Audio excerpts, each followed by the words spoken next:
Aisee, hii ni sehemu ya 152. Jamani, usinga wenu kwani mmepeleka wapi mpaka nishati mmepungukiwa kiasi hiki? Yaani comment zaidi ya 140 ni 1% tu ya mtu aliyetoa jibu la usahihi. 99% wote mmefeli. Kila mtu amesema Regina, usiji nani Sasa huyu mtu bwana anaitwa nani? Ramadhani Lifede, something like that. Naomba unicheki. Yes, na nadhani upo Kenya tu hapo. Ramadhani Lifede. Yeye bwana amepatia. Sasa usirudi kwenye comment kutafuta ni jina gani. Lakini ninavyoendelea hapa ndio utajua mhusika ni nani ambaye Hamza alimkuta akiwa anavuna nishati pembeni ya jiwe. Karibu sana, langu jina ni Lucas Lumbasi. Mtayarishaji ni Singana UJR. Basi Hamza kwa utulivu alishakugeuka. Kisha akapiga hatua kusogelea eneo hilo. Na pale pale aliweza kumuona bwana mfupi kibonge. Alivalia vazi la tracksuit huku sasa akichezesha upanga mrefu alioshikilia. Hata hivyo, ingawa bwana huyo mwili wake ulikuwa ni kibonge na upanga ule ulionekana mzito, lakini kwa namna alivyokuwa akiuchezesha ilikuwa ikipendeza mno. Na alifanya kwa wepesi sana kama vile aniakuwa mzito kabisa. Hamza alishakumwangalia bonge huyo akiendelea na mazoezi yake mpaka alipomaliza. Mara baada ya kuhitimisha, pale pale alirusha upanga ule kama vile hautaki tena. Kisha akajidondosha chini kama furushi na kutengeneza kishindo. Mara baada ya kuvuta pumzi kwa dakika kama 2, aliishia kujiviringisha bila kusimama mpaka kando ya jiwe. Kisha akachukua kigaloni cha maji na kuanza kunywa kwa pupa. Mara baada ya kunywa karibu maji yote ya kwenye kigaloni cha lita 3, hatimaye alishika tumbo lake kwa namna ya kuridhika. Na pale pale alipigiza chini miguu yake kwa nguvu, na kama vile ni mpira uliodunda alisimama kwa wepesi. Mara baada ya kugeuka, aliweza kumwona Hamza aliyegamia jiwe akimwangalia tu na tabasamu lisilokuwa tabasamu. Basi bonge yule alionyesha mshangao wa furaha, akasema kwamba Mr. Hamza. Hamza naye akasema kwamba chinga, maendeleo yako ni ya kasi mno siku hizi. Naona tayari umekwisha kufika level kamilifu wa nafsi. Kilichobakia kuanzia sasa ni kutafuta tu ufunuo wa nguvu ya kusudi. Aliongea Hamza kwa namna ya kuridhika. Angalau aliona chinga akiishi jina la master wake Kiha. Kwa hiyo msikilizaji, aliyetoa jibu la usahihi ni mtu mmoja tu ambaye ni Ramadhani Lifede, ambaye alisema huyo mtu ni chinga. Hongera sana ndugu yangu, una nishati za mbingu na ardhi. Endelea tu kuzitunza na kuzikuza. So mara baada ya vita na Wahinde kuisha, Ramadhani naomba unicheki WhatsApp. Mara baada ya vita na Wahinde kuisha, chinga hakuwa na kitu chochote cha kufanya. Hivyo alibakia ndani ya familia hiyo akimsaidia Regina katika baadhi ya kazi ndogo ndogo, huku mara kwa mara akitumia muda wake mwingi kufanya mazoezi. Basi chinga akamwambia Hamza kwamba ni kwa sababu ya vidongo ulivyonipatia ndio maana spidi yangu ya kupanda level ni kubwa sana. Kama singekuwa kwa maelekezo yako, sidhani kama ningeweza hata kulienzi jina la master. Basi baada ya chinga kusema hivyo, Hamza akamwambia kwamba master wako alikukabidhi kwangu. Kama ninazo rasilimali za kukusaidia kuinua uwezo wako, ni wajibu wangu kukusaidia. Hata hivyo, vidonge vitakusaidia kuamsha nguvu zako tu za kiroho pekee. Ila kuhusu kupata ufunuo inategemea mwenyewe na mafunzo yako. Haina haja kudharau hatua uliofikia. Kwangu mimi naona umefanya juhudi kubwa sana kwa muda wa miezi michache tu. Hamza alimwambia hivyo chinga. Hamza aliamini kama uwezo wa chinga ukiendelea kuimarika kwa spidi hiyo, baadaye atakuja kuwa msaidizi wake mzuri tu. Sasa chinga akasema kwamba ila bro Hamza, uwezo wangu ni mdogo sana na wapo wataalamu wengi wenye uwezo kunizidi. Unajua mwenyewe mimi ni muoga na pia naogopa sana kuonewa. Hivyo naogopa nisipokuwa na nguvu nitashindwa kujilinda. Ase chinga, katika kutafuta mafanikio unapaswa pia kujipongeza kwa kila hatua unaofikia. Hiyo ndio namna rahisi ya kujipa motisha ya kupiga hatua inayofuata. Kwa sasa wekeza nguvu zako katika kupata ufunuo wa nguvu ya kusudi. Nimeona sasa hivi kwenye matumizi ya silaha umekuwa mwepesi sana. Angalau silaha haionekani kama inalazimishwa na mwili kufanya mashambulizi. Kwa staili hii utaweza kupata ufunuo wa kusudi muda si mrefu. Unajua Mr. Hamza, ni kweli nipo karibu na kupata ufunuo wa kusudi, Hivi karibuni kuna hisia mara kwa mara zilikuwa zinanijia. Yaani ni kama naona mwanga fulani hivi, kitu fulani hivi, lakini sasa ni kila mimi nikijaribu kukiangalia ni kinapotea. Afu sana nashindwa hata kujua nini kinaendelea kwangu. Kwa hiyo hii ndio hatua ya ufunuo inavyoanza ama? Hamza alishia kutingisha tu kichwa pasipo kuongea. Isitoshe, ufunuo ni kitu ambacho mtu anapaswa kuona mwenyewe pasipo maelekezo. Vipi lakini maendeleo ya hapa? Mke wangu yuko wapi sasa hivi? Hamza aliuliza. Kabla ya kuanza safari ya kuja hapo, hakumwambia Regina kama anarudi. Hivyo alitaka tu kumfanyia surprise. Hapa kila kitu ni shwari kabisa bro. Kwa hadhi yako nani ambaye anaweza kuleta ukorofi? Ila mara nyingi anakuwa busy. Naweza kumuona hata mara moja tu au nisimuone kabisa kwa siku. Mara nyingi ninazoonana naye ni kama ana kazi, labda anataka kuniagiza, kama kwenda dukani kununua vitu. Lakini leo kidogo ni siku tofauti. Nimesikia watu wa ukoo wa Chui wamefika kwa ajili ya kikao. Watu wa ukoo wa Chui? Hamza muda huo alikumbuka Afande Simba alishawahi kumtambulisha na mtu wa ukoo wa Chui. Sasa Chinga kajibu ya kwamba ndio walifika tokea mchana. Hamza kusikia hivyo alikuwa na shaka usoni. Kimsingi katika wakati kama huo isingekuwa rahisi kwa watu wa ukoo mwingine kuja kufanya kikao na Regina.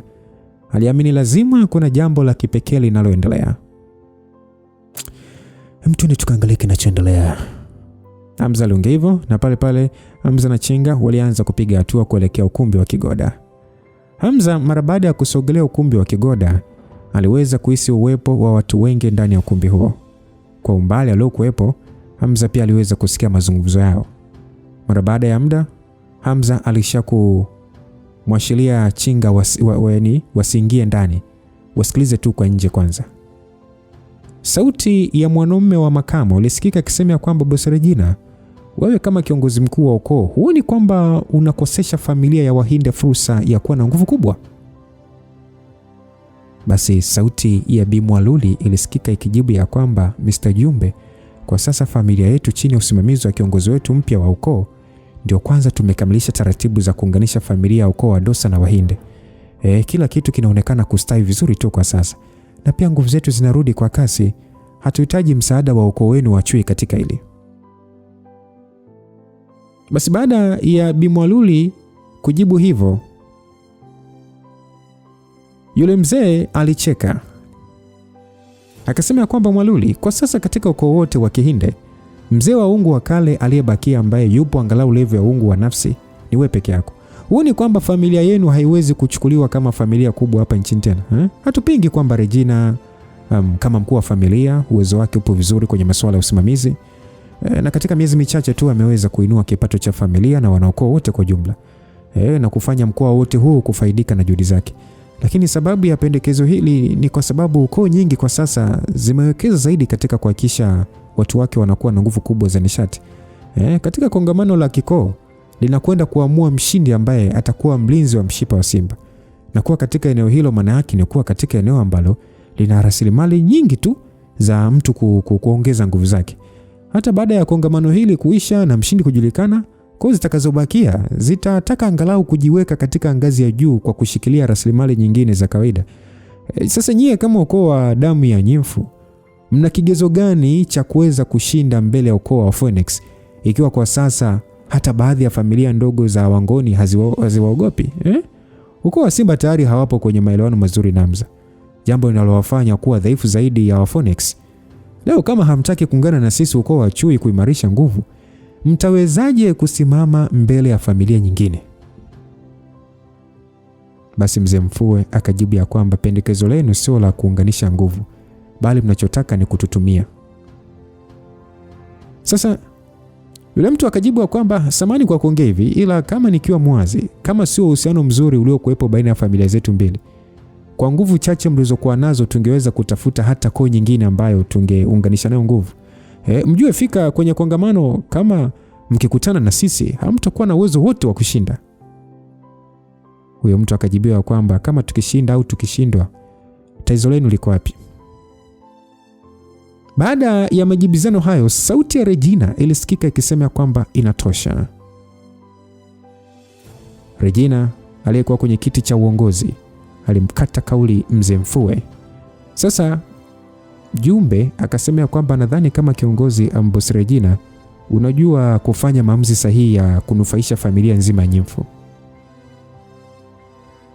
Regina alishia kuweka mikono yake kwa utulivu tu kwenye mikono ya kiti. Kisha akamwangalia kiongozi ukoo wa Chui kwa utulivu tu. Najua nyewe wazee mnanidharau mimi kama mwanamke kwa kuwa kiongozi wa familia. Nadhani kwa kwangu katika hii nafasi ni kwa kutegemea uwezo wa nguvu za mume wangu. Najua pia mnahisi kwamba familia yetu kwa ujumla wake ni dhaifu sana, na kwamba katika kongamano la kikoo ikitokea kuna msaada wote tutakaopata tutashindwa hata kulinda hadhi yetu ya familia kuu ya taifa. Kila mtu alinyamaza ili kuendelea kumsikiliza Regina. Lakini licha hayo siwezi kukubaliana na ombi lenu la ushirika na sisi. Tafadhali ondokeni. Baada ya Regina kusema hivyo, akaambiwa kwamba kwa nini Boss Regina? Sidhani kama unaamini kwa kumtegemea pekee mume wako una uwezo wa kushinda kwenye kongamano la kikoo. Ingawa ni kweli mume wako amejizolea umaarufu mkubwa, lakini bado ni mtu mmoja pekee. Katika hilo kongamano kila familia itawakilishwa na wataalamu wengi, ikiwemo wazee wa uongo wa kale ambao bado hawajajitokeza. Kwa hiyo unapaswa kuelewa kuna ambao wana nguvu hata kumzidi Tengu na Zinga. Wewe unadhani atakuwa na uwezo wa kulinda familia nzima peke yake? Sasa nimeshasema wazi, mimi nawajibika kwa watu wangu mwenyewe, sawa? Kwa hiyo sidhani kama napaswa kujielezea kwa watu ambao sina uhusiano nao wa kifamilia kama nyie. Tafadhali, naomba mrudi. Baada ya Regina kuongea hivyo, Jumbe akasema kwamba wewe ni mwanamke pekee ambaye hujui kukubali fadhila, Kwa sababu unamtegemea mwanaume kuwa na nguvu. Sidhani kwa hadhi hiyo nina hata haja ya kulazimisha. Aliongea Jumbe. Regina kusikia kauli hiyo alishia kukunja sura na hali ya ukali ikaonekana usoni mwake. Sasa Mwaluli akasema kwamba Jumbe, hebu chunga kauli zako. Unathubutu vipi kumtukana chifu wa ukoo? Jumbe akajibu kwamba nini? Hivyo unahisi mimi nimekosea? Tuseme ukweli. Kama isingekuwa hofu ya mume wake, mzee wa kale kama wewe ungekuwa tayari kumnyenyekea msichana mdogo kama yeye? Wote mmeamua tu kujisalimisha mbele ya nguvu ya Hamza kwa shuruti tu. Yaani nyie? Aliongea Jumbe, kisha pale akamwangalia mzee mwenzake na kusema kwamba mzee Donga, hebu tuondoke zetu. Basi Mwaluli akasema kwamba simama hapo hapo. Yaani unaleta ukorofi wako hapa halafu unataka kuondoka hivi hivi tu? Unadhani tunaweza kuruhusu mtu kuingia ndani ya ukumbi wetu na kutudharau halafu tukuache tu? Mwaluli baada ya kuongea hivyo, Jumbe akasema kwamba nini? Mkale Mwaluli, wewe ndiye mzee wa uungu pekee uliobakia ndani ya familia hii mwenye levu ya uungu wa nafsi. Sasa itakuwaje ukiumia kwa kushindana na mimi? Afistoshe, kwenye kongamano si familia nzima. Kwanza naona kwenye kongamano nadhani familia nzima inakutegemea kuwawakilisha, si ndio? Mwaluli akasema kwamba ingawa mimi ni mzee, siwezi kuumizwa na mtoto kama wewe. Basi Hasani Jumbe hakuonekana kutishika hata kidogo. Alishia kuongea kwa kujiona fahari. Akasema kwamba kama ni hivyo, nitashindana na wewe. Lakini Regina mara baada ya kuona wale hao wakitaka kuingia kwenye kupigana, alisimama akasema kwamba Bibi Mwaluli, wewe ni mzee wa uongo wa kale, utajishushia heshima kupigana naye. Ila kwa sababu ametutukana, ni sawa tu kumrudishia ili isije kuonekana tumekuwa dhaifu kiasi cha kudharauliwa bila kufanya chochote. Basi baada ya Reji kuongea hivyo, Bi Mwaluli akasema kwamba kiongozi, unataka kushindana naye? Ingawa ni mkubwa kidogo kwako, lakini pia uwezo wake umevuka levu ya nafsi. Hatupaswi kumdharau. Basi Mwaluli, Mfue na wengine walikuwa na wasiwasi mwingi. Hawakujua ni levu gani Reji amefikia. Kwa sababu tokea Reji avae pete zote mbili za ukoo wa Wahinde na ile ya ukoo wa Dosa, kulikuwa na mkondo fulani hivyo nishati uliokuwa ukifanya uwezo wake kufichika. Japo pia walifahamu Reji alijiweka sana busy kwenye kuvuna nishati. Bado muda ambao Reji alitumia kuvuna nishati waliona ni mdogo.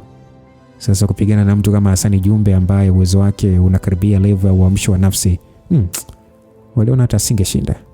Basi Hasani Jumbe huku akicheka akasema kwamba kiongozi wako, nadhani utakuwa unatania. Sitaki kupigana na wewe na kufanya makosa ya kukutia kilema wakati ndio kwanza umeteuliwa juzi tu kwa kiongozi. Baada ya Hasani kuongea hivyo, hata hivyo muonekano wa Reji haukubadilika. Unaje kuwa na wasiwasi juu yangu? Pengine labda wazee waungu wa kale wa familia yako wangefika hapa ningeogopa. Ila kwako wewe haunitishi kabisa. Hasani Jumbe alishangaa akasema, unasemaje? Hasani Jumbe alijikuta sura ikimshuka kama vile alikuwa amesikia vibaya. Hapo Bibi Mwaluli na wengine walijikuta wakishtuka na kauli hiyo. Wajikuta akifikiria isije ikawa kiongozi wao alikuwa amepanda level kwa hatua kubwa mpaka kufikia level ya uungu wa nafsi. Waliona jambo hilo si la kawaida. Hata hivyo muda huo Reji taratibu alishuka kwenye ngazi na kuja katika eneo la chini. Wewe ni mgeni, hivyo nitakuacha uanze kushambulia. Aliongea Reji, ametulia tuli, yani hana wasiwasi. Jumbe alijikuta uso wake ukitoa hisia za ukali. Alikuwa na shaka moyoni mwake kutokana na kwamba hakuelewa Regina anatoa wapi kujiamini hivyo, yani hata hana wasiwasi. Kwa taarifa alizokuwa nazo, aliamini Regina alikuwa hajafikia hata level ya ufunuo mkuu. Sasa atawezaje kushindana na mtu kama yeye ambaye tayari amefikia level ya ufunuo wa uungu wa nafsi? Msikilizaji, ieleweke ya kwamba Hasani Jumbe kama kiongozi wa koo ya chui, level yake ilikuwa ni kubwa kulingana hata na baadhi ya wazee wa uungu wa kale. Sasa Jumbe akasema ya kwamba Boss Regina, una hakika hautani kuhusu jambo hili? Isije ikawa unaongea hivi kwa sababu unajua mume wako anasifika kwa kuitwa nguli wa silaha. Hivyo nadhani mimi siwezi kukushambulia. Basi kundi la watu wote walishia kuangaliana wakihisi Regina hakumaanisha kauli yake. Isitoshe, kama kweli Hasani akimshambulia Reji na kumuumiza moja kwa moja, ingemfanya Hamza ukasirika. Yaani amuumize tu hata kwa kofi tu. We ni sawa na umeshika sharubu za Hamza, umeshika sharubu za Lucifer. Kwa hiyo watu wakawa wanafikiria hivyo kwamba akimshambulia Reji kachokoza Hamza, na wakati huo ingepelekea ukoo wa chui kuingia katika matatizo na Hamza. Kama unaogopa kushambulia, basi piga magoti chini na kisha sujudu mara 3 kutuomba msamaha kama wanaokoo. Reji aliongea hivyo. Jumbe alicheka akasema, nini?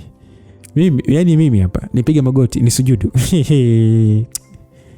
Hivi inawezekanaje? Hata kama ingekuwa zamani, sisi watu wa chui tusingekubali kupiga magoti na kusujudu. Sembuse sasa hivi Wahinde wakiwa hawana hata nguvu. Basi kama ni hivyo, fanya haraka ushambulie, maana nina haraka ya kushughulika na masuala mengine. Aliongea Regina huku sasa akianza kusambaza ubaridi. Mzee Donga alishia tu kuchezesha macho, akaona ni heri kutokujiweka rehani. Akasema ya kwamba hapana, unaweza kushambulia na ukamuumiza kiongozi wa ukoo na kupelekea kutengeneza wadui na Hamza. Ikifikia hatua hiyo, wazee wetu wa uungu wa kale watakulaumu. Aliongevo Jumbe mara baada ya kusikia kauli hiyo, alishia tu kuonyesha ishara ya kuaga. Akasema ya kwamba kwa herini. Lakini sasa ile alivyotaka kuondoka ndani ya eneo hilo, mara alihisi hali ya ubaridi ikimsogelea kwa kasi. Ndani ya ukumbi huo wa kigoda ni kama vile wingu la mvua linachomoza kutoka ardhini na kusambaa kwa kasi. Mkondo wa nishati ya ubaridi ulionekana ukizunguka eneo alilosimama Regina kwa spidi kubwa sana. Mkandamizo mkubwa wa kinishati ulipelekea kila mtu kuhisi uti wa mgongo umekufa ganzi. Jumbe alijikuta akigeuza kichwa chake huku sasa kitetemeka, na mara baada ya kugundua ni Reji, alishindwa kujizuia na kushangaa. Muda huo macho ya Reji yalikuwa yamebadilika rangi kabisa na kuwa ya blue. Kutoka chini ya miguu yake alionekana maua ya barafu yakichipukia na kusambaa. Bi Mwaluli akasema kwamba kumbe uwezo wa kiongozi wetu ni mkubwa namna hii. Bi Mwaluli alibaki akishangaa tu. Yeye na wengine hawakuwahi kuwaza Reji angekuwa na mafanikio makubwa namna hiyo. Iliwafanya kushangaa sana. Reji kwa ukali mkubwa akasema kwamba huwezi kuondoka tu kwa sababu unataka kuondoka. Basi mara baada ya Jumbe kupona kwenye mshtuko wake, mara moja alijituliza na kucheka akasema kwamba wow, inavutia sana. Kama Chief Dosam umeamua kuanza kushambulia, basi usije ukanilaumu. Kabla hata hajamaliza kuongea, pale pale nishati ya mbingu na ardhi ilijidhihirisha kwa rangi ya fedha. Kwa jinsi ilivyoamka ilikuwa ni kama moshi wa rangi. Ghafla tu barafu iliyokuwa imemzingira Jumbe iliyeyuka, huku sasa msisimko wake ukiimarika zaidi. Mwili wake wote ulikuwa ni kama upanga wenye makali uliochomolewa kwenye ala yake, kwa namna ulivyobadilika na kuwa kama ni rangi ya kumetameta. Mbinu hiyo ilikuwa ndio msingi mkuu wa kimbinu wa koo ya chui. Katika mafunzo yao bwana, Wanaamini mwili wa binadamu unazaliwa na nishati ya nuru ambayo kwa binadamu ambaye hana mafunzo yoyote haionekani kwa macho. Lakini kadri wanavyoimarisha mili yao kwa mazoezi ya kukimbia, ndivyo nuru hiyo huamka. Kwa hiyo mwili wote wa Jumbe ulitengeneza umeme na kufanya uwe kama mwanga na kumwezesha kufyatuka akiwa amekunja ngumi kumsogelea Regina. Basi ghafla tu mbele ya Regi zilionekana nguzo 3 pana za barafu kama kioo. Shambulizi lile la ngumi halikumfikia kabisa Regi, bali liligongana na nguzo zile za barafu na kilichosikika ni kupasuka tu. Kutokana na mlipuko huo, barafu zile za kioo zilisambaratika kama vipande vya glasi. Hata hivyo, Jumbe hakuishia njiani. Alisogea mbele zaidi na kumfikia Regina upande wake wa kulia. Ghafla tu mapanga kadhaa yaliyofanana na mwanga yalifyatuka na kumsogelea Regina kwa kasi kama vile yameshikiliwa hewani. Regina kuona mapanga yale yanamsogelea kwa kasi, alifahamu kwa spidi yake hawezi kuendana nayo. Regina alikuwa ni kama amefunikwa na kioo cha barafu mwili mzima na kumtengenezea ngao, na hapo ni mara baada ya kutamka kauli ya kwamba gwanda jalidi. Hasa mara baada ya visu vile vya mwanga kumfikia, vilishia kugongana na kusambaa. Sauti ya migongano ya visu hivyo ilikuwa ni kubwa mno na ya kuumiza masikio, lakini bado Regi hakupata majeraha. Regi hakuwa akijilinda tu, alionekana kuwa mjuzi, kwani mara baada ya kugongesha miguu yake chini, pale ardhi ilianza kuota vitu kama misumari vya barafu kutoka kwenye taili. Sasa kutokana na wingi ule wa miiba ya barafu, ilimfanya Jumbe kushindwa kusogea kirahisi, hivyo spidi yake ilipunguzwa sana. Basi upande wa Mwaluli alikuwa katika mshangao mkubwa. Akasema ya kwamba milima ya barafu, hili ni shambulizi ambalo mtu pekee aliyepita level ya uamsho mkuu wa nafsi anaweza kulifanya. Uwezo wa kiongozi kwenye kuvuna nishati ni mkubwa mno. Bi Mwaluli alibaki akishangaa, lakini pia alikuwa katika hali ya kuchanganyikiwa. Alijua kama Regina alikuwa katika level ya uamsho mkuu wa nafsi, basi asingekuwa na uwezo bado wa kukinga mashambulizi ya Jumbe. Alijiambia isije kawa yupo level ya uungu wa nafsi. Basi Jumbe ni pale aliweza kujua alikuwa amemdharau sana Regi. Aliona fika kama asingekuwa makini angegandishwa. Katika vita aina hiyo, aliona fika kuwa angekubali kuzingirwa na barafu hizo asingeweza kuchomoka. Basi Jumbe alionekana kufanya maamuzi pale. Miguu yake ilijifyatua kama radi na kusambaratisha kila barafu iliyokuwa imemzunguka. Wakati mmoja ni pale nguvu za nishati zilimvaa, zikitengeneza umbo fulani hivi kama la mbawa za ndege na kumuinua juu angani kama kombora akimsogelea Regina. Sasa alipofika usawa, aliishia tu kuchezesha mikono yake na pale nguvu kubwa ya nishati ilijikusanya na kutengeneza upanga wa nishati na kufyeka kwa kushusha chini. Nguvu ambayo alikuwa ameachia ilikuwa wazi, ilizidi uimara wa ngao ya Regina. Kila mtu aliyekuwa akiangalia pambano hilo aliweza kuhisi kabisa.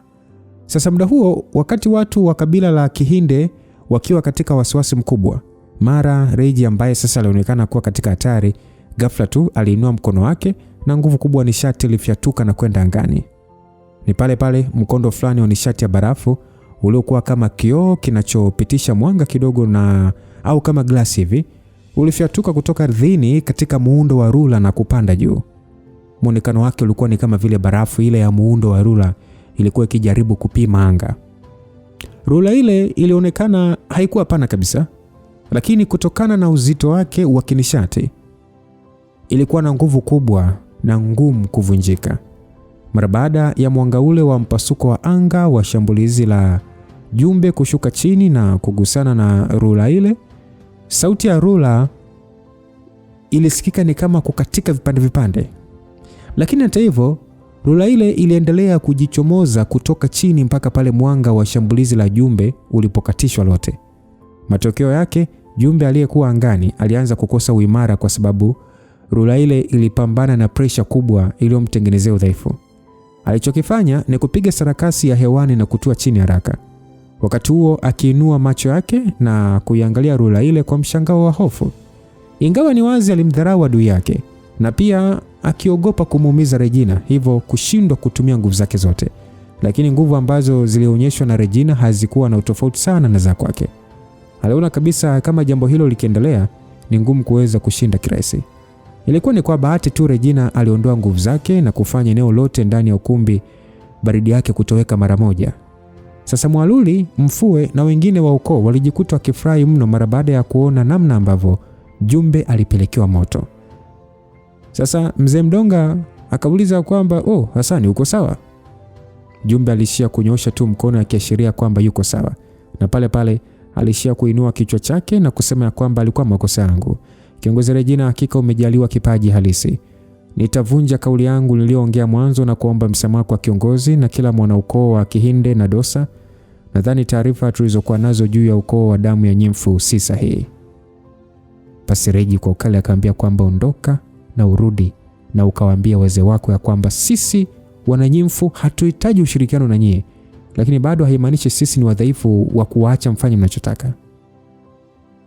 Basi Jumbe alizidi kuonekana mwenye mawazo, lakini hakutaka kupigana tena. Afistoshe, Reji alikuwa ni mwanamke ambaye ndio kwanza ameanza mafunzo. Kitendo cha kumpelekesha kilimtia aibu nyingi sana. Basi ni muda ule wakati mabwana hao watatu wakitaka kuondoka kwenye ukumbi huo, ni pale pale waliweza kuona watu wawili wakiingia. Mara baada ya kuona mmoja wa wanaume aliyeingia akiwa na tabasamu, wote yani Mdonga na Jumbe walijikuta wakifubaa sura huku akisema Hamza. Jumbe alijikuta akiamaki, huku Mdonga mwili mzima ukimtetemeka mara baada ya kufikiria na kujiambia, ina maana bwana huyo ndiye Hamza anayesifika kwa uwezo mkubwa wa silaha. Basi Kareji baada ya kumwona mume wake kakasema ya kwamba Habi, umefika saa ngapi? Reji mara baada ya kumwona Hamza akiingia ukumbini hapo alijikuta akiongea kwa sauti kusasa akiwa na furaha usoni. Jumbe mara baada ya kusikia kauli hiyo alishia kuthibitisha kabisa kwamba huyo ndiye Hamza mwenyewe. Kwao Hamza ni mtu ambaye waliona wanapaswa kumwabudu. Hamza alishia kutembea akiwapita Jumbe na wenzake na kwenda moja kwa moja mpaka aliposimama Regina na kumkumbatia. Regina mara baada ya kukumbatiwa namna hiyo alijikuta akiona aibu mno na kusema kwamba wewe unafanya nini bwana mbele ya watu? Kukiona watu ndio kwamba siruhusi kukumbatia mke wangu, Ni muda mrefu tujaonana au vipi, hujanimisi? Aliongea Hamza kusasa kitabasamu na kunyosha mkono wake kumfinya Regina mashavu yake. Reji alizidi kuwa na aibu. Yeye kama kiongozi wa ukoo kukumbatiwa hivyo na kisha kufinywa mashavu haikuwa jambo la kawaida kwake, lakini alishindwa kufanya chochote zaidi tu ya kumtolea tu macho mume wake. Hamza naye alijua eneo hilo halikuwa sahihi kwao kuendelea kuonyeshana mapenzi, lakini bado alishindwa kujizuia kumchokoza Reji. Ase, kipenzi changu Reji, tokea uwe kiongozi wa ukoo naona unazidi tu kuwa mrembo. Kama unahisi mimi ni mzuri, kwa nini umekawia kurudi kwa muda mrefu hivyo? Regina alikuwa na hasira mara baada ya kufikiria ni miezi mingapi imepita tokea Hamza ondoke. Si unajua tena mke wangu, kuna mambo mengi yalitokea. Aliongea Hamza na tabasamu la haya. Baadhi ya wazee wa ukoo waliishia kujifanya kutokuona kinachoendelea wala kusikia, na kimya tu waliinamisha vichwa vyao chini wakijizuia kutokuangalia wenza hao. Mara baada ya Jumbe na wenzake kuona Hamza na Regina wakiongea kimapenzi na kuwapotezea kabisa kama vile hawaoni, walisi kudharaulika sana. Lakini upande mwingine pia walijiona wana bahati Hamza hajawakuta katika hali ya kupigana. Sasa Mdonga, Hasani, Jumbe na mzee Ngocho walishia kutingishana vichwa vyao kuashiria kwamba oya tusepe. Lakini kwa bahati mbaya ile walivyokuwa wakitaka kutoka nje ya huo ukumbi, ghafla tu walihisi wimbi kali la upepo likisogea kutoka nyuma yao.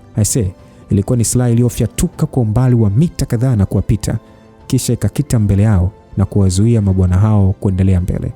Jumbe aligeuka huku sasa uso ukiwa umemfubaa. Hakujua hata ni kwa namna gani silaha hiyo ilifyatuka mpaka kufika hapo. Wote kwa pamoja walishia kugeuka, na sasa ndipo aliweza kumwona Hamza akiwaangalia kwa tabasamu ambalo sio tabasamu. Basi,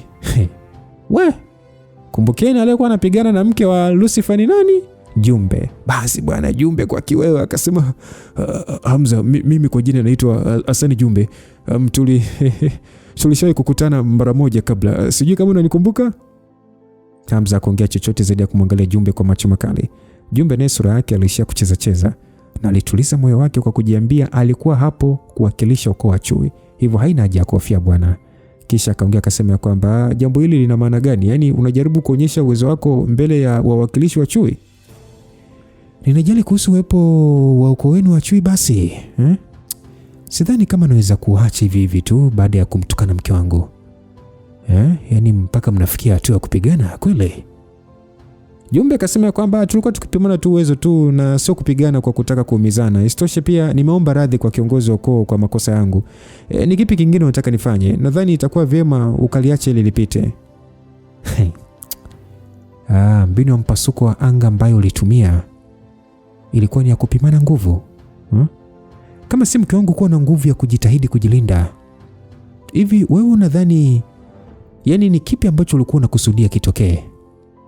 Na kuhusu kuomba radhi, kama ingekuwa na maana sana, kila mtu angefanya makosa na kuomba radhi anavyojisikia. Mke wangu ameamua kuacha muondoke kwa sababu asili yake ni upole, lakini upande wangu no. Sidhani kama nimejaliwa upole wa kuacha muondoke kirahisi. Aliongea Hamza. Jumbe huku sasa kingata meno akasema kwamba kwa hiyo unataka kufanya nini? Hamza akasema tumia hiyo silaha ukate ulimi wako na mkono wako mmoja, ndipo nitakuacha uendelee kuishi. Jumbe kusikia hivyo alijikuta kasirika, huku sasa wenzake wawili wakipatwa na mshtuko. Akasema kwamba Hamza, hebu acha basi kujiona wa juu basi. Unadhani wewe ni jamadari? Wengine wanaweza kukusifia kwa uwezo ulionao, lakini unadhani hauwezekani wewe? Jua kwanza mimi ni mtoto wa kizazi cha pili.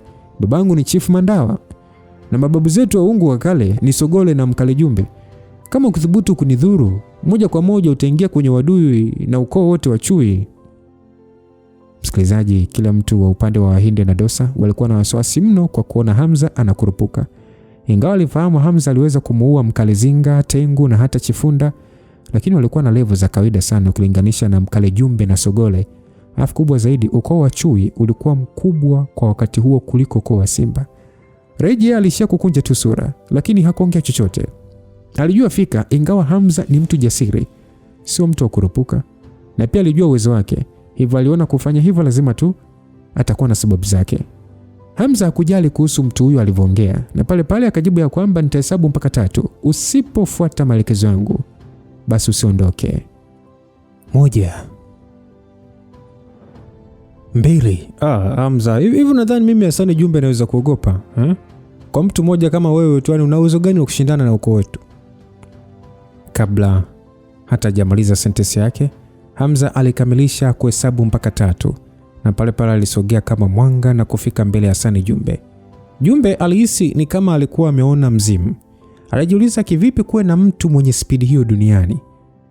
Msikilizaji, inapaswa kueleweka ya kwamba moja sifa kubwa ya ukoo wao wa chui ni uwezo wao wa kukimbia. Lakini awamu hiyo ilikuwa ni kama mara yake ya kwanza kuona mtu mwenye spidi hiyo. Sekunde ile Jumbe alivyotaka kukwepa, Hamza tayari alikuwa ameshika shingo yake kwa nguvu. Jumbe alitokwa na macho, na alivyotaka kuamsha nishati za mwili wake kulinda mwili wake, alishindwa kabisa. Na ni pale pale alihisi nguvu kubwa za dhamiri ya kimauaji zikiuvaa mwili wake. Muda huo alimuona Hamza kama mtoa roho. Msisimko uliokuwa ukisambaa ulifanya watu kutokwa na jasho.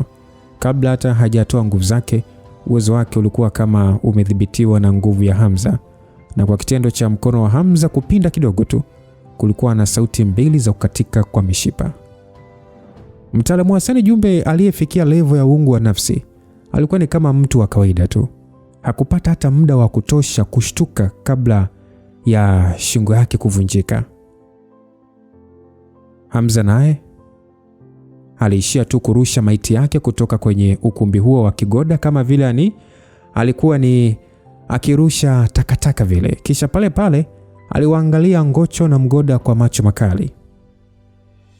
Aliwaambia kwamba ondokeni na mkawaambia wazee wenu wa kale, mimi Hamza sitokei kwenye familia yako yoyote, lakini mtu yote atakayekuwa na wazo la kumdhuru mke wangu, basi nitaikomesha familia nzima.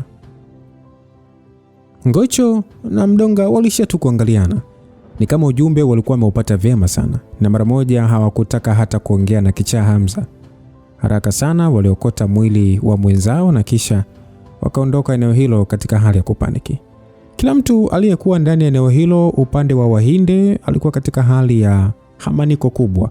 Waliogopa pia, kwani waliweza kuhisi katika miezi michache tu ambayo Hamza aliondoka, uwezo wake ulikuwa umepanda juu kiasi cha kuwakosesha pumzi. Regina macho yake aliishia kutoa cheche kama mtu aliyewaza jambo. Hata hivyo, mapema sana Hamza aliondoa silaha ile sakafuni, kisha akageuka akiwa na tabasamu usoni. Yaani ni kama vile hakuna kilichotokea. Wife, kwa nini usianze na kuniambia imekwaje ukapanda level haraka kiasi hicho ndani ya muda mfupi? Regina alishia kuwa katika hali ya kuganda kwa sekunde, lakini mapema tu hali ya uweni ilionekana usoni mwake. Alitabasamu na kutingisha kichwa, akasema ya kwamba, vipi, umeweza kugundua? Ni rahisi kuficha uwezo wako kwa wengine, lakini sio rahisi kuficha mbele ya mume wako, aliongea Hamza akiwa na tabasamu.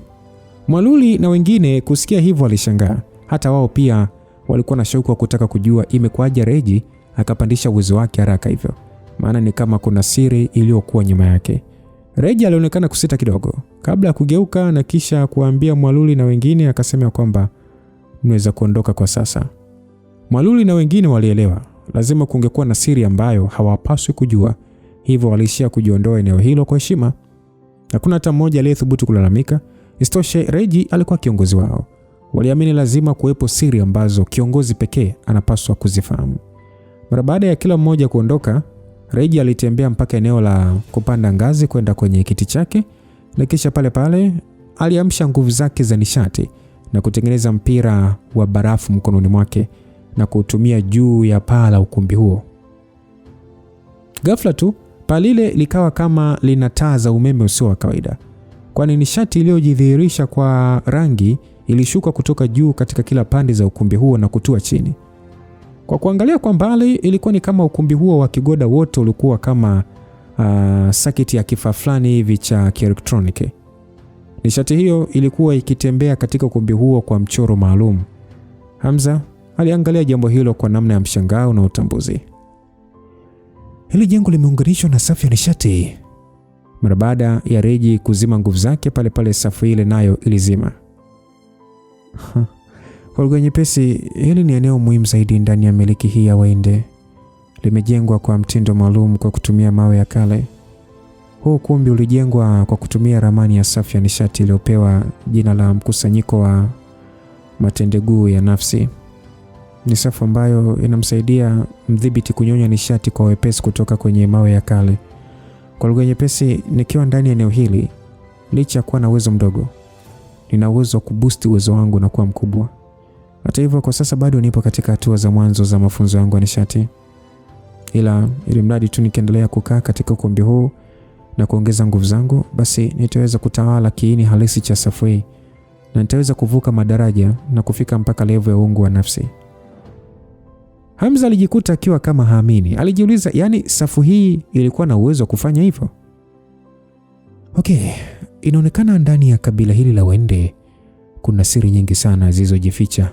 Lakini mke wangu, wewe umejuaje hii siri? Na umejuaje pia namna ya kuitumia? Nimejifunza kutoka kwenye Wordless Book, kama ambavyo siku ile Zinga na wenzake waliitumia safu ya mto wa kiapo. Safu yao na hii pia vyote vimeandikwa kwenye kitabu cha mbingu. Kwa hiyo nitakusema kwamba ni ulienda kusoma kitabu kile peke yako? Habi, usikasirike. Najua unahisi ni hatari, lakini natamani sana kuwa na uwezo wa kukusaidia haraka iwezekanavyo. Nimeona ili kuwa na nguvu haraka, basi napaswa kujiweka rehani pia. Hamza alionekana kuchukia. Isitoshe, kitabu hicho kisicho na maandishi kilikuwa ni fumbo kubwa kwenye ulimwengu, na Reji alikifungua akiwa peke yake. Alijiambia kama angepata matatizo, nini kingetokea? Sawa, usije ukajaribu tena. Hata kama una sababu zako, unapaswa kuniambia. Utawezaje kufanya jambo la hatari vile peke yako? Basi usiwe na hasira bwana, nitakwambia siku nyingine. Ila si haukupoteza fahamu awamu hii, si ndio? Reji alishia kusita tu muda kabla ya kuanza kumwesa midomo pasipo kujibu. Hamza kuona hivyo, haraka tu alielewa maana yake na alijikuta akiingiwa na hofu. Ni kama nilivyohisi, ulipoteza fahamu pia. Mimi unajua tu nguvu zako hazitoshi kuweza kusoma hicho kitabu. Hivi unajua unachofanya ni kuchukulia uhai wako kama mzaa. lakini licha ya kuzimia niliamka mapema na kupumzika, kwa hiyo hakukuwa na tatizo. Lakini hiyo sio njia. Sidhani kama ubongo hautaharibika kila unapofanya hivi. Afu kubwa zaidi, unaweza kuathiri uwezo wako wa nishati. Isitoshe kitabu kina nguvu ambayo ni kama huwezi kuidhibiti. Naelewa kwamba ni hatari sana, lakini nje kuna adui ambaye ni Armageddon Shakyamuni na ndani kuna kongamano la kikoo. Kama nisipoonyesha nguvu kidogo ya kutisha watu, mzigo wote utakuangukia wewe, mume wangu. Hamza alijua wasiwasi wa mwanamke huyo, hivyo alishia kutabasamu tu, kisha akaangalia anga la mbali nje ya ukumbi. Hawa watu wa hii nchi bado wengi ni wajinga waliojaa viburi. Wamejaa binafsi na uwezo wa nafsi. Hivi wanadhani kuondoka kwa jemadari ni swala la kusherehekea? Wana maadui nje, lakini kwao wanaona makongamano ndio swala muhimu. Kama Shakyamuni asingekuwa na wasiwasi juu yangu, sidhani kama hata wangeweza kuwa na muda wa kuandaa kitu kama hicho. Aliongea Hamza. Sasa kutokana na Reji mara kwa mara kutuma taarifa za kilichokuwa kiendelea, Hamza alikuwa akielewa juu ya uwepo wa kongamano hilo la kikoo. Kwa mtazamo wa Hamza, kuona familia hizo zinatisha kongamano hilo ni sawa na kudharau nguvu ya adui anayewanyemelea kutoka nje. Unajua, mimi naona tu kama hapo ndani ya upofu wa amani ya muda mrefu. Aliongea Reji sasa akitoa pumzi ya masikitiko. Unajua kuna muda wanahisi hata Shakyamuni kutuma baadhi ya wamajisi wasio na nguvu hapa nchini ilikuwa ni mpango tu wa kuwapofusha wazee wa ungu wa kale, lakini pia kuwapa wasiwasi kama kuna uwezekano wa uwepo wa nguvu kubwa zaidi. Kwa ufupi, kuwatengenezea wazee tu mawazo mchanganyiko. Kuwatengenezea dilema ni mbinu, lakini pia ndani ya umoja wa ungu wa kale lazima kuna nguvu ambayo imejificha. Isitoshe umoja wa Armageddon ulikuwepo tokea kale, na pia umoja wa ungu wa kale ulikuwepo tokea kale. Kama nguvu hizi mbili zimeweza kushindana kwa muda mrefu, basi lazima pia ndani ya Afrika kuna kitu cha kipekee. Hamza kuongea hivyo, wawili hao waliishia kuwa kimya kwa dakika kadhaa, na pale pale Hamza alishia kutabasamu tu. Hebu tuchane hayo kwanza, tutashughulikia baadaye. Wife, unapaswa kwanza kuniambia ni kipi kingine kimeandikwa kwenye hicho kitabu. Ukweli mimi sijaona vitu vingi, lakini mpaka sasa nimejua swala muhimu sana. Taarifa zilizopo ndani ya kitabu cha Wahinde ni tofauti na zilizopo kwenye kile cha bondeni. Kitabu chetu cha ukoo wa Dosa kimerekodi taarifa za mbinu mbalimbali za mafunzo ya nishati na mbingu za kivita, na pia kuna taarifa nyingine zilizojificha ambazo sizifahamu bado. Kuhusu cha Wahinde ni kitabu kilichobeba taarifa za aina mbalimbali za safu za ulinzi, kazi zake na namna ya kuzitumia na kuzidhibiti. Ni kitabu chenye kina mambo mengi, kina mkanganyiko mkubwa sana. Kina nguvu pia ambayo inanipa uwezo wa kuona mambo yajayo, lakini katika hali ya kutokuyaelewa. Mfano, mwanzoni nilikuwa na uwezo wa kuota mambo yanayotokea, lakini sasa hivi nimeacha kabisa kufanya hivyo. Hisia zinaniambia vitabu hivi ni kama vinategemeana. Ukisoma kimoja pekee huwezi kuelewa mpaka usome kingine. Na ili kupata nguvu kamili lazima nijue kuvidhibiti vyote. Say wife, unajua nahisi nini kila ninapofanya mazoezi na kuongeza uwezo wangu? Ni kama nazidi kuhisi hofu juu ya uwepo wa nguvu ambayo sikufikiria hapo mwanzo wala kuhofia. Kama nikikaa chini na kuanza kuelezea mambo ambayo nayaona lakini sielewi, itakuwa ni mengi sana. Hivyo upaswa kuwa na wasiwasi. Haijalishi hiki kitabu kina umuhimu mkubwa namna gani, unapaswa kukiendea taratibu, hatua kwa hatua, kwa sababu siku zote nishati haina mwisho kama ambavyo mbingu hazina mwisho. Sasa nimekuelewa. Najua kwa nini unarudia mara kwa mara kuongea hivi, na ni kwa sababu tu ya hofu ulionayo juu ya nilichofanya. Lakini kwa nini unaongea na mimi kama vile ni mtoto? Hatujaonana muda mrefu. Ila mimi naona kazi yako tu ni kunifundisha tu hapa Basi siongei tena mke wangu. Unaonaje tukitafuta eneo tukijificha na kufurahia penzi letu? Angalau hata nikupige busu. Wewe. Nani kasema nataka kufurahia penzi na wewe? Hatujaonana muda mrefu lakini umekuja mikono mitupu tu. Hamza kusikia hivyo alihisi hatari. Alikuwa na hamu ya kumuona mwanamke huyo mpaka akasahau kubeba zawadi. Wife, ni zawadi gani ungependa? Mimi nipo tayari kukupa ya kufidia muda wote ambao hatujaonana. Yeye unaniuliza kitu gani napenda? Ina maana unajua mimi napenda nini? Isije ikawa una wanawake wengine wamekusaulisha kuhusu mimi. Hivi kweli siku hizi nipo moyoni mwako kweli? Hamza kusikia mfululizo huu wa maswali, aliishia tu kucheka kwa kujibaraguza. Si unapenda donut za strawberry eh? Regina kusikia hivyo alishia kutabasamu tu. Angalau hujasahau hilo. Ila mke wangu, kwa nini bado unapenda kula kitu kama hicho? Tayari wewe ni mtu mzito bwana. Kiongozi wa koo kubwa hapa nchini. Lakini bado unapenda chakula cha watoto. Mimi kuwa kiongozi wa kikoo kuna uhusiano gani na kitu ninachokipenda kula? Kama kiongozi naona hata aibu ya kuagiza watu kununulia, lakini tena mbele yako unaona si sahihi pia kwangu kula. Ina maana ni ulivumilia sana tabia yangu, si ndio? Msikilizaji, kama wanaukoo hao wangeweza kuona namna Regina anavyolalamika, wangeshangaa mno. Ilikuwa ni mbele tu ya Hamza. Reji aliweza kuonyesha muonekano huo wa kutia huruma.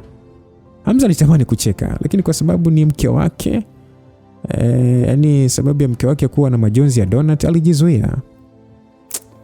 Mke wangu, naona haujapumzika kabisa. Mimi nitawezaje kupumzika sasa? Ukiachana kuhakikisha nafufua nguvu ya ukoo wa Nyemfo, lakini vile vile nakuwa busy na mafunzo ya nishati. Ni heri hata nilivyoacha baadhi ya majukumu kwa wengine. Vinginevyo ningeshindwa eti. Unapaswa kupotezea baadhi ya mambo ukiwa umechoka. Ngoja tutatoka kutembea kwa siku kadhaa kwa ajili ya kutulia. Regina kusikia hivyo alisita na kisha akasema kwamba lakini kesho kuna kikao juu ya kujadiliana kuhusu kongamano la kikoo. Mbona mambo hayaishi? Hebu achia majukumu hayo kwa wengine. Waambie nimekulazimisha kuondoka. Na hakuna atakayesema neno. Mara baada ya Reji kuhisi uzito wa kauli ya Hamza, alijikuta jasho likimtoka mikononi. Basi nitawaambia tu kwamba naondoka. Hapa nitaweka baadhi ya mambo ya kikao cha kesho, sawa? Ila anyway, nitaambia hivyo ili hata kama nikiondoka mambo yasije kuharibika. Ni sawa tu. Na mimi pia na mambo nataka kujadiliana na wewe. Ni kuhusu Princess Irami. Ndio. Kuna njia yoyote ya kuweza kumwokoa au una taarifa yoyote? Habi, najua Irami amepelekwa makao makuu ya Magedon Shakiamun kaskazini mwa bara la Ulaya. Kama ukienda kumwokoa itakuwa sawa na kupigana moja kwa moja na Shakiamun. Bado unahisi unaweza kumwokoa? Ni kama nilivyotarajia. Kwa hiyo unasema hakuna namna? Mimi naona Irami hawezi kuwa hatarini. Kama ni hivyo kusingekuwa na sababu ya Shakiamun kutuma watu kumchukua, wangemuua tu. Ila kinyume chake, naamini shabaha yake ni wewe. Ndio maana unapaswa kuwa makini.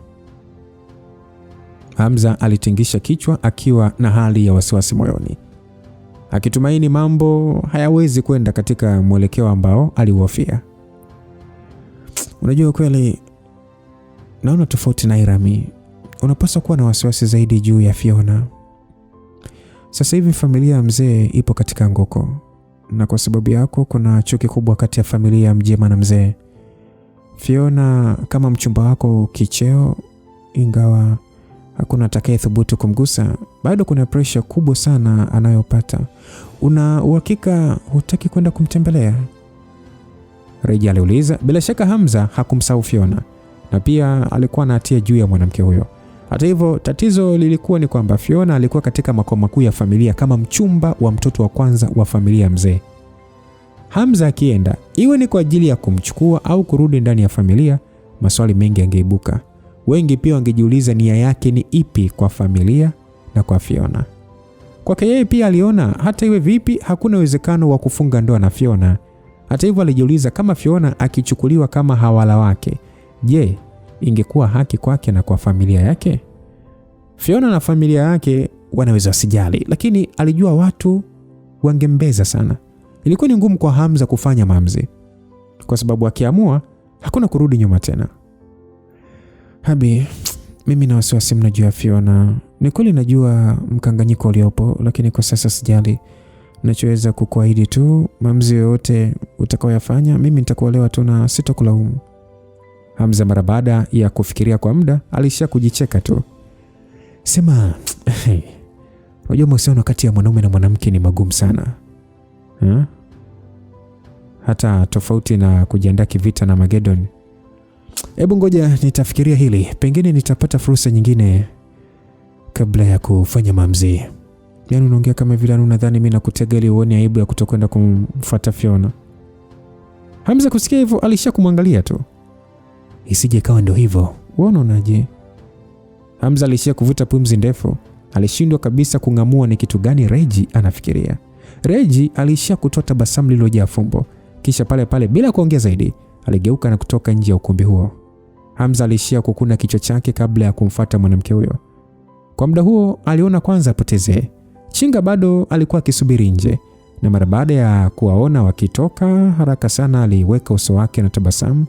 Akasema kwamba Mr. Hamza, awamu hii utakaa kwa muda gani? Vipi, una kitu unahitaji?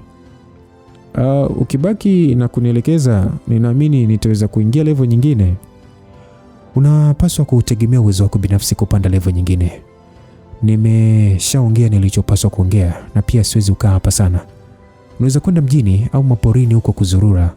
Inaweza pia kukusaidia. Isitoshe una uzoefu mdogo mno. Lakini sasa tatizo mimi sina hela yote. Hamza alijikuta akikosa neno. Ilikuwa ni mara yake ya kwanza kukutana na mtu mwenye mafunzo ya nishati ambaye ana wasiwasi na hela. Usijali, nitakupatia kadi ya benki yenye kiasi cha milioni 10. Unaweza kwenda muda wote kwenye ATM na kutoa. Madam, yani nitashukuru sana madam. Hakika wewe ni malaika mtoa riziki. Chinga alionekana kuwa na furaha sana. Na aliondoka hapo kwa kukimbia, huku sasa akigeuka mara kwa mara akionyesha ishara ya shukrani. Wife, kwa nini unampatia kiasi kikubwa sana cha pesa? Unaweza kumpa tu hela ya kutosha kwa chakula. Anaongea Hamza ambaye hakuamini Chinga alishasahau kabisa kila kitu baada ya kuahidiwa hela. Hebu acha ubaili basi. Chinga ni kaka yake Fiona. Aliongea Reggie. Hamza muda huo alidhani Reggie ataenda kuendelea na kazi zake, lakini alishangaa akimwona akikaa kando ya ziwa. Wife, kafanya basi mambo yako mapema. Kumbuka tunaenda vacation. Hebu acha haraka basi, mimi najua ninachokifanya. Aliongea Reggie na pale pale alipunga mkono wake kwenye ziwa, kisha nishati ya ubaridi ilimtoka na kutua juu ya maji. Punde tu cheche za ubaridi zilivyosambaa ndani ya ziwa hilo, lilionekana gamba kubwa jeusi la kasa likijitokeza juu ya maji kama vile ni manuari. Dakika chache tu kasa huyo mwenye ukubwa wa saizi ya mtu aliogelea mpaka kwenye kingo ya ziwa. Hamza kumuona kasa huyo alionekana kushangaa mno. Huyu ni yule Jolie wako? Ndio, inashangaza. Ukuaji wa Jolie ni wa haraka mno. Regina pale pale aliruka na kutua juu ya mgongo wa Jolie. Kisha akanyosha mkono wake kushika shingo yake iliyokuwa na magamba ya kung'aa. Jolie, ninasafiri kwa siku kadhaa, na katika siku hizo sitakuja kukuona, kwa hiyo usije kutoka nje ya ziwa wala kushambulia kasa wengine. Aliongea Regina. Ilikuwa wazi Jolie hakutaka kusikiliza maneno hayo, na mara moja alianza kutembea akitaka kutoka nje ya ziwa. Asiko nini usikilize bwana? Kwa ukubwa wako nitasafiri vipi na wewe sasa? Unatakiwa kuongeza juhudi kupandisha uwezo wako ili uwe mdogo kama gamba, ndipo tutasafiri wote. Aliongea Regina. Jolie alirudi ziwani baada ya Regina kuongea. Wife, imekuwaje akawa mkubwa hivi? Isije ukawa ulimlisha vile vidonge vya uyoga? Mimi sijampa vyote, nilimpatia kimoja tu na nikamwongezea samaki na chakula cha kutosha, ndo akawa mkubwa hivi. Hamza mara baada ya kusikiliza hivyo alisita kidogo, kisha pale pale alitoa nusu ya kichane cha uyoga kutoka kwenye hifadhi yake. Ulikuwa ni uyoga ule wa kiroho. Mwanzoni Hamza alitaka kutumia uyoga huo kwa ajili ya raundi ya pili, lakini alihisi binadamu hawanufaiki sana na uyoga huo tofauti na mnyama wa kiroho kama huyo. Ingawa Gamba alikula kichane kizima cha uyoga, kwa Jolie ambaye hakuwa mkubwa aliona kipande kidogo tu kingetosha. Wife, hebu mlishe na hiki. Mbona kama ikubwa sana? Jolie ni mdogo kuliko Gamba, akishindwa kuvumilia nguvu yake itakuwaje? Usio na wasiwasi, hicho ni kiasi kinachoendana na mwili wake. Regina mara baada ya kusikia hivyo hakuongea tena, na alimlisha Jolie kipande kile cha uyoga Ni muda huo macho ya Jolie yalianza kutoa cheche baada ya kunusa harufu hiyo ya uyoga. Jolie, unajisikiaje? Aliuliza Regina mara baada ya Jolie kumeza uyoga ule. Hata hivyo, ni muda ule ule Regina aliweza kuhisi mwili wa Jolie ulianza kutoa mawimbi ya mvuke wa baridi. Regina alishia kuruka nje ya ziwa huku sasa akimwangalia Jolie kwa mshangao. Nishati ile ya baridi ilifunika mwili mzima wa kasa huyo, lakini hakuonekana kuwa katika hali mbaya, na badala yake alishia kuogelea mpaka katikati ya ziwa kwa nguvu kubwa. Haikuchukua muda, alishia kupiga mbizi na kupotelea kwenye kina cha ziwa. Sasa jambo hilo liliwashangaza Regina na Hamza. Ilionekana kutokana na mwili wake kutoa mvuke wa nishati ya baridi, ilipelekea maji ya ziwa kuanza kuganda kwa spidi kubwa. Hali ya joto ilizidi kushuka kwa kasi kubwa. Ndani ya nusu saa tu, ziwa lote hilo la kufugia kasa lilifunikwa na tabaka la barafu juu yake. Sasa hali hiyo ya ziwa ilifanya eneo hilo kuonekana kama vile ni majira ya baridi kali katika maeneo ya Ulaya. Kutokana na ubaridi huo, hata baadhi ya wazee waliokuwa ndani walijikuta wakisogea karibu na Hamza na walishangaa pia, wakauliza kwamba hii yote ni kwa sababu ya kasa ama? Lakini Hamza hakuambia kama amelilisha uyoga. Muda huo wanaukoo wote walihisi miujiza ni kama imetokea hivi. Walishia kurukaruka kwa furaha wakiamini hiyo ni dalili nzuri, na wengi wao walipiga magoti na kuanza kusujudu. Hamza alishindwa kujizuia na kuonyesha tabasamu la wasiwasi. Hakutegemea kama swala hilo lingekuwa kubwa namna hiyo. Gamba yeye alijivua gamba, lakini Jolie yeye aligandisha ziwa kwa barafu. Kutokana na taharuki hiyo, Hamza alijawa na shauku kubwa ya kujua nini kitakachomtokea kobe huyo. Hamza alijiambia kwa uyoga ambao bado anao, kama ataweza kulipandisha level hata kobe hilo, basi Shakyamuni anapaswa kujifikiria upya. Regina alielewa umuhimu wa hatua hiyo kwa Jolie. Hivyo alitoa maagizo ya ulinzi mkali kuimarishwa kuzunguka ziwa hilo.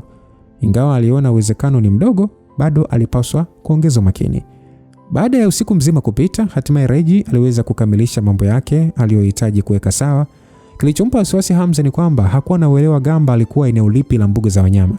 Lakini alijiambia kwa sababu ni mtu mzima, hatakuwa anajua njia bwana. Abi, kwa hiyo hivi kwanza unanipeleka wapi vacation? Aliuliza Regina ambaye kutokana na kutokwenda vacation kwa muda mrefu, alijikuta akiwa na shauku kubwa juu ya anakopelekwa na Hamza. Si tunarudi mjini au? Bwana, lakini umesema tunaenda mapumzikoni, kwa hiyo tunarudi da. Sasa hujaonana na babu na shangazi kwa muda mrefu. Ni sahihi, lakini mimi nijua unanipeleka sehemu ya mbali. Hamza alijikuta akiishiwa na neno na kujua cheke amali. Alisha tu kuongea akasema kwamba upo sahihi, ngoja tuende makao makuu ya nchi tukamsalimia Irene. Regina alishia kuchanua macho yake kwa furaha na kukubali bwana. Itakuwa vizuri nikienda kuona kama anaenda darasani. Sijamwona muda tokea niambiwe yupo Dodoma. Hamza alitingisha kichwa huku sasa akishindwa kujizuia kuwaza muonekano wa Irene akiwaona wamemtembelea. Sasa mara baada ya kufika ndani ya uwanja wa ndege wa Dodoma, Hamza na Regi hawakutaka kuandaliwa usafiri binafsi na badala yake walichukua taksi kuwapeleka chuo cha sanaa Dodoma. Ingekuwa ni rahisi sana kwao kutumia usafiri binafsi, kwani familia ya Wahinde walikuwa na biashara ndani ya jiji hilo.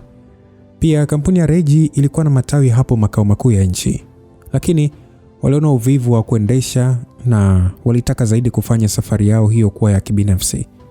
Isitoshe, kutokana na hadhi zao, ilikuwa ni rahisi kwao kufurahia vacation kama wangechangamana zaidi na watu wa kawaida. Pia kwa Regina na Hamza haikuwa shida kupanda magari ya kawaida. Ukweli ni kwamba wote kabla ya kuwa na mali na utajiri walishaishi vituo vya kulelea yatima. Sasa kutokana na taksi hiyo kuelekea mjini, ilibidi kwenye gari moja wapande na abiria kadhaa ambao pia walielekea katikati ya jiji. Regi aliyekuwa amekaa siti za nyuma alionekana kutabasamu mno, huku sasa akiwa amekiegamiza kichwa chake kwa Hamza. Hamza akamwambia kwamba wife, unaonekana kuwa na furaha sana. Ndio.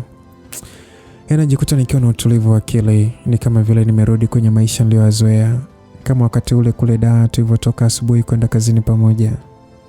Aliongea Regina kwa sauti yake nzuri. Hamza alishia kunyosha mkono wake tu na kufinya shavu la mrembo huyo. Alikuwa akifurahia mno kugusa uso wa Regina ambao ngozi yake ilikuwa laini mno, tena yenye kuvutia na kuteleza kama yai la kuchemsha lililomenywa. Sasa Hamza akasema ya kwamba kama isingekuwa kwa Sheikh Amun kutaka kuniletea matatizo, basi maisha yetu yangekuwa kama hivi. Ningeenda na wewe kila mahali na kutulia, ingependeza sana.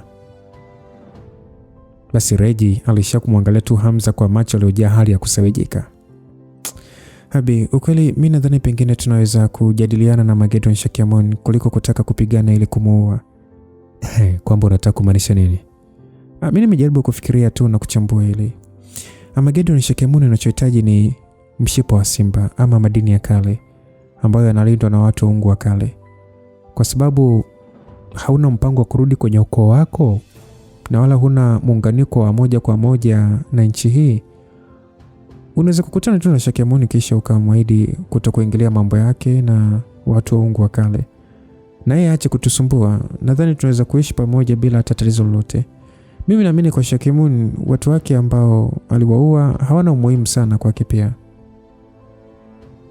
Mara baada ya Hamza kusikia kauli hiyo, alisha kuinamisha kichwa chake kwa namna ya kufikiria, kisha akasema kwamba wife, mtazamo wako naona kama ni mwepesi sana. Kwa nini?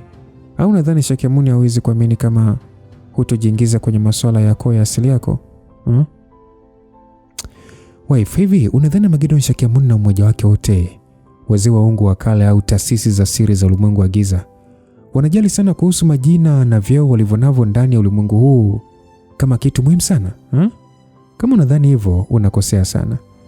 Iwe ni Sheikh Amun au wazee wa Ungu wa kale, vita yao si tu ya kutaka mshipa wa simba, bali ni kitu kilichopo nyuma yake.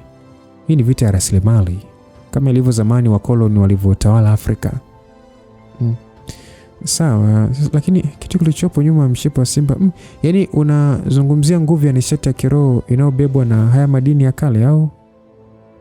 Aliongea Regina kama mtu aliyeelewa jambo. Hamza alishia kutingisha kichwa chake tu. Unajua, kwa wazee wa Ungu wa kale, mshipa wa simba ni chanzo cha nguvu ya kiroho inayowawezesha kuvuna nishati za mbingu na ardhi. Lakini pia kwa Sheikh Amun ni madini yenye nishati kubwa. Yeyote atakaye miliki eneo hilo, maana yake ni kwamba kama ni anakuwa na miliki rasilimali adimu sana duniani zinazomfanya kuwa mtu namba moja mwenye nguvu duniani. Hivi nadhani hata hawa wazee wa Ungu wa kale wanafanya haya yote kwa ajili ya kizazi kijacho au kulinda rasilimali za nchi kwa ajili ya wengi? Ilikuwa ni kwa sababu tu hakuna mtu yeyote kati yao ambaye anaweza kulinda eneo hilo peke yake. Hivyo aliona waunganishe nguvu, huku sasa wakiweka sababu au sheria za kuonyesha kama wanalinda eneo hilo kwa maslahi ya wengi. Lakini hiyo yote ni geresha tu ya kutotaka kugawana na watu wengine rasilimali hiyo. Mfano moja kwa moja ni Jemadali ambaye ameondoka. Jemadali aliweza kuwa na nguvu ya kulinda eneo hilo peke yake. Sio tu kwamba eti uwezo wake ulikandamiza wengine, bali vile vile alihakikisha hakuna mtu yoyote ndani ya umoja aliyotengeneza aliyemzidi nguvu. Na uwezo wake uliendelea kuongezeka siku hadi siku na kutengeneza pengo kubwa kati ya wanachama wake na yeye. Hivyo hiyo yote ni kutokana na kwamba alikuwa akiishi juu ya mshipa wa simba. Mara baada ya Jemadali kuondoka, watu wengi walianza kujiuliza maswali na kufikiri pengine uwezo wake ulipanda juu sana kiasi cha kuamua kuhama dunia na kwenda ulimwengu mwingine na hata kurefusha zaidi uhai wake. Kwa wazee hawa wa Ungu wa kale, hayo ni maswali yenye thamani kujiuliza na kujijibu wenyewe, kwamba uwezo wa Jemadali ulisababishwa na kukaa kwake karibu na mshipa huo. Hivyo ni rahisi kwao kuamini kwamba yeyote kati yao atakayeishi karibu na tundu la mshipa huo anaweza pia kuwa kama Jemadali. Regina mara baada ya kusikia hivyo, alijikuta macho yake yakichanua kidogo. Ni hapo pia alitambua kuwa alikuwa amefikiria kwa wepesi sana swala hilo la kongamano la koo za taifa.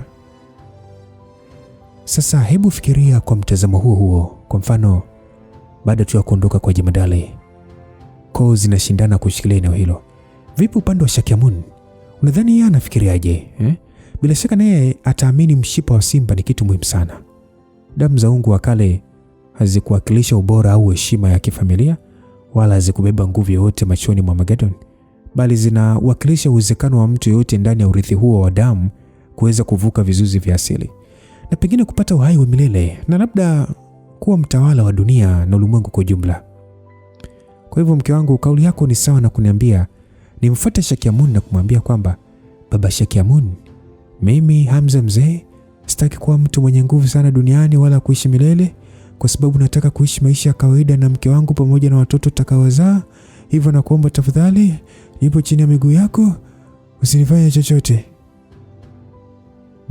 Mke wangu. Unadhani mimi nikimwambia hivyo Shakiamun ataniamini? Simba wawili wana njaa na mbele yao kuna kipande cha nyama. Haya, niambie, kuna simba atakayejifanya mpole na kuacha kipande hicho kiliwe na mwenzake? Hata kama ni mdogo, atapambana tu. Au niambie, kwenye ulimwengu huu ni mtu gani wa kawaida anaweza kukataa kuwa mfalme? Achana kabisa na kuishi milele. Nani atakataa kuwa mtawala wa dunia? Mimi tayari nitishio kwake nikiwa tu na umri wa miaka 20. Sasa nadhani anaweza kuniacha tu pasipo kunifuatilia eti kwa sababu tu nimemwahidi sitakuwa kizingiti kwake? Haijalishi ni mimi kwake yeye. Endapo kuna mtu ni tishio kwake, au anataka au hataki, anachotaka hawezi kumwacha mtu huyo aendelee kuwepo. Hata kama nikiamua kushindana na wazee wangu wa kale na kutoka nje ya nchi hii, mwisho wa siku tu bado wataniona kama mshindani wake, kwa kuhisi kwamba na uwezo wa kupambana nikiwa peke yangu. Mke wangu, kwenye haya maisha haijalishi utajishusha vipi mbele ya mtu, kama uwepo wako ni tishio kwake, hawezi kukuacha uendelee kuwepo, kwa sababu utaendelea kuwa ndoto mbaya kwake kila anapolala, akiamini muda wote unaweza kumgeuka. Ndio, Abi, uko sahihi. Ni kweli nilikuwa nikichukulia swala hili kwa wepesi sana. Sikudhani huo mshipa wa simba kuwa na nguvu namna hiyo. Kwa Shakiamun labda nife ndio hatuweza kulala usingizi mnono. Vinginevyo kuongea naye kupoteza muda tu. Aliongea Hamza akitingisha kichwa chake. Ukweli ni kwamba hata yeye mwenyewe pasipo kusemewa alikuwa na shauku kubwa ya kutaka kujua huo mshipa wa simba umebeba nini hasa. Ni madini gani hayo umehifadhi? Na je, yupo tayari tu kuona ukichukuliwa na wengine? Unajua mke wangu, kwa sasa anyway, tuachane na haya kwanza. Tumekuja kwa ajili ya kufurahia maisha, kwa hiyo tusifikirie masuala haya. Basi Regina alishia kutabasamu tu na hakuuliza swali lingine kabisa. Akaishia kuegamia bega la Hamza. Hamza alimwambia mwendesha taksi awashushe kwenye eneo ambalo lilikuwa na pilika nyingi. Ni kama alitaka kutembea na Regina kwa ajili ya kunyosha miguu. Lakini mara baada ya taksi hiyo kuwaacha na wao kushuka, watu wengi waliwaangalia sana Regina na Hamza. Ilikuwa ni kama walikuwa wamegeuka kivutio. Jambo hilo sasa limfanya Hamza kumwangalia mke wake na Regina mwenyewe vile vile kumwangalia Hamza. Pale Hamza alijua kwa nini watu hao walikuwa wakimwangalia. Ingawa Regi alikuwa mzuri sana na kufanya wengi wamwangalie, lakini mavazi aliyokuwa amevaa muda huo yalimfanya kuonekana wa kipekee, jambo ambalo liliongeza shauku ya watu kutaka kumwangalia zaidi. Nadhani siwezi kwenda kuonana na Irene chuoni kwake nikiwa nimevalia hivi, aliongea Regina akimwangalia Hamza kwa namna kutaka kumwambia cha kufanya. Nadhani itakuwa vyema kwanza tukipita kwenye duka la nguo kwa ajili ya kubadilisha. Basi Regina kusikia pendekezo hilo alishia kukubaliana na Hamza kwa kutingisha kichwa. Baada ya kutembea kidogo tu katika eneo hilo, waliweza kuona duka kubwa la nguo. Na Hamza aliingia na Regina ndani ya duka hilo, sehemu ambayo walitumia dakika kadhaa kabla ya kutoka. Regina alikuwa amebadili na kuvaa mavazi ya kawaida, suruali na t-shirt ya rangi ya zambarau pamoja na loafers nyeupe zisizo na kisigino.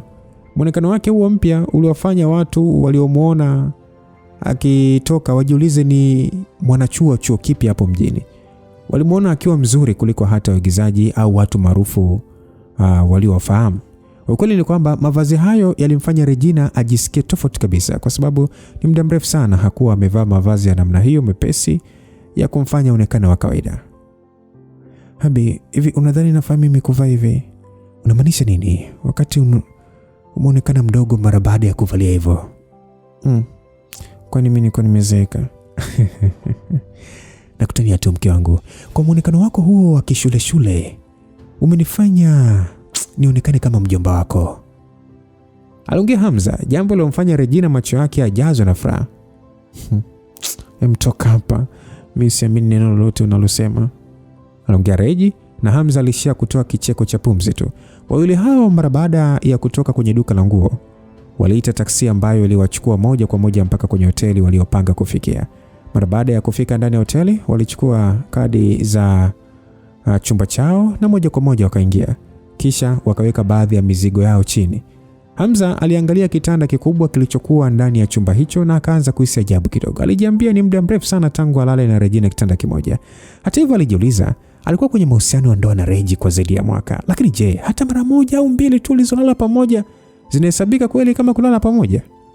Regi ambaye alikuwa bafuni mara baada ya kutoka na kumwangalia Hamza akiangalia kitanda, alijikuta akifikiria kitu na uso wake ukaingiwa na haya kidogo.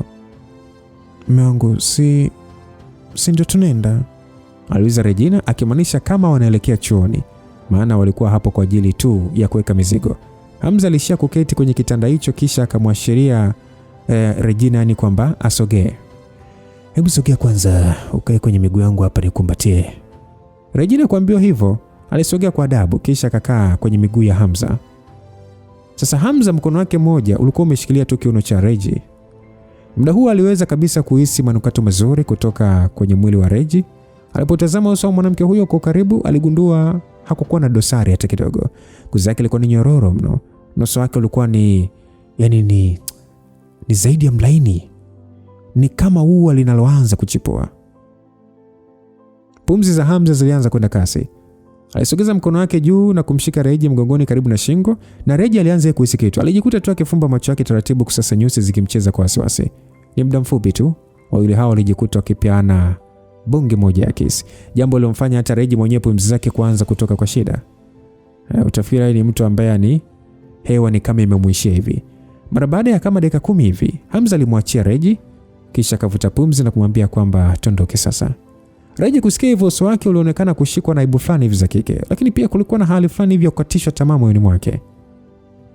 Habi, ukweli ni kwamba mimi sijali kama tukiendelea zaidi. Najua watu waongo wa kale wametuwekea kikwazo, lakini tayari tumeshafika mbali sana, so tunapaswa kuwapuuza.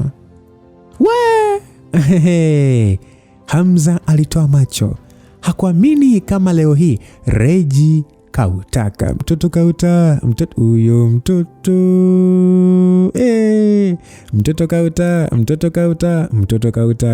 kautaka. Regi amefikia hatua ya kusema kwamba Habi, ukweli ni kwamba I don't care tukiendelea zaidi.